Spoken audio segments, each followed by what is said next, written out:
Welcome back. We're talking about Turok. That's right. And I have a confession. You got to do the right thing. I got to do the right thing. We actually we did a very cool project. My production company. We worked on the making of Turok with Propaganda Games and Touchstone. It's called the Awakening the Giants: The Making of Turok. So I want to get that out front. But I told them when I did the work on that project that when it came time to review the game, I was going to be 100% honest about my opinions. And if I think the game sucks, I'll tell you the game sucks. And I'll tell you. This was the thing you were coming clean on? Yeah, I thought it was about getting that girl pregnant. Cut. Yeah, so but the thing is, I don't think the game sucks. I think Propaganda did a really good job on this game. I know you're not a big fan. The propaganda somehow was working its voodoo on you. I had high hopes for this game. Yeah. I really did. I think the gaming journalism kind of core out there, we all wanted this thing to be amazing. You know, it's like when somebody does something wrong in the eyes of the media and everyone's like down. Like Britney Spears, that poor girl, she can't get a break. How did you work Britney Spears into it? Turok is like Britney Spears. We want to love Britney again. We want to love Turok again. We're ready to love him. Let's see the So Joe the Turok comes out. He's got his penchant for sleeveless outerwear. Right. He loves his Mr. T Mohawk. Yeah. And he's got the big neck. He's got the Unreal Engine prerequisite giant neck. Yeah, where do those necks come from? I don't know. It's some pretty impressive neckage, though. Cliffy V has a neck factory, and he's like, keep making necks. It's not. You and I need big necks. I know, man. So then our necks could fight. Maybe our graphics guy could hook that up. We could have special effects on our necks. So anyway, the game starts out. Yeah. And I'm okay, I'm going along, and then I'm in the jungle and I'm fighting. All of a sudden a velociraptor comes. Yes. He runs into me, knocks me off my feet. Yeah. There are my boots. I can see my boots. Yeah. I get back on my feet, another one knocks me down. There are my boots again. I pick up my gun.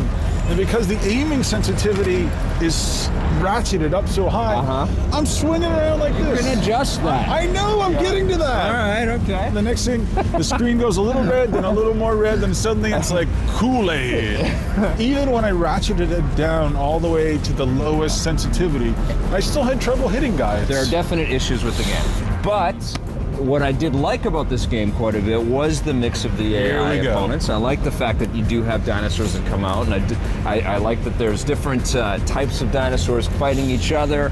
I like that the enemies are kind of intelligent. They're not just going to come out and start blasting at you and be fodder all the time. The best part about this game absolutely has got to be that they make the knife an effective weapon, and it's fun to kill people with the knife. The animations with the knife are phenomenal, and let's be honest. I mean, the art in this game is terrific. I think that the jungles look really cool. The dinosaurs look really cool. The animations of when Turok goes into third person, when he's climbing up ladders or killing people or killing the dinosaurs, all that stuff looks really sweet. When you do get some of the vehicle kind of combat sequences, those things look incredible as well. Multiplayer maps are solid.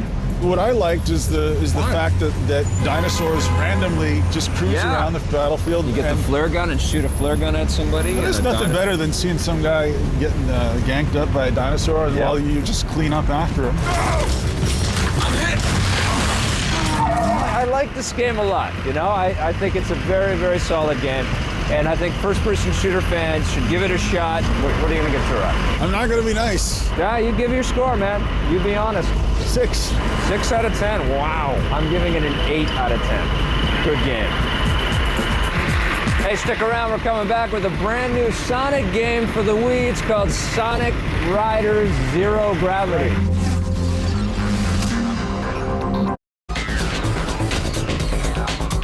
Turok 3 for the Nintendo 64. Tries to be Perfect Dark, and it's not. So it's like a mix of Perfect Dark and Sin and Half-Life. The AI is pretty good. They'll follow you around. You have to be quick and choosy with who you're shooting and when you're shooting. I thought the one thing about the game is that there's lots of like cinematics and music and story. And it's well acted and well presented, I thought. You can have up to 4 people playing at the same time. Not as good as Perfect Dark. I think a 7.7 is where I fall in on this. I didn't love it to death, but it's definitely above average. I liked it. I was surprised that I did. I'm going to give it an 8 out of 10, and I'm going to recommend it, provided you've already picked up and played Perfect Dark. Play Perfect Dark first, right. Welcome back. We're talking about Sonic Riders Zero Gravity for the Nintendo Wii. Yeah, I knew you specifically requested we review another Sonic game. 3D Sonic games have not done so well. You know, the attraction of this game is going to be for people that want one of these character-based racing titles, right? And they want to use their Wiimote control to control all of these different characters. And you do get a boatload of characters. If you like the Sonic characters, you get them all in this sucker. They got them all. They got Porky, they got Fudgy. Now, who's Fudgy? They got Blueberry the Ghost, I think is unlockable. Apparently, someone wasn't paying attention to the copious amounts of cut sequences that are... There's a lot of talking. Lots of talking. Don't you love the voice of Tails? Roll some of the voice of Tails. Yeah, the sound of the impact woke me from my sleep, and I found it outside. Now, how does that person have a job? I don't... You know, how do they get paid to do this? Like somebody gives them money to go into a recording booth and sound like that. Yeah, that's like terrible. Giving me money to review games. I know. Review games. I was thinking the same thing. Yep, exactly. Great minds. What did you think about the sense of speed in the game? Well, it's Sonic. I mean, all the Sonic games have to be fast, and this didn't feel especially faster. I did like the ripple folding time effect whenever you'd sort of slingshot into a new speed. I thought that was kind of interesting. You can pull off stunts and tricks. Did you pull off any stunts on your airboard? Off a stunt. Did you? Yeah. What was it? The hucking the Wiimote? Did a 23 skidoo to a stalefish. Oh, you did? Yeah. Were you playing this game?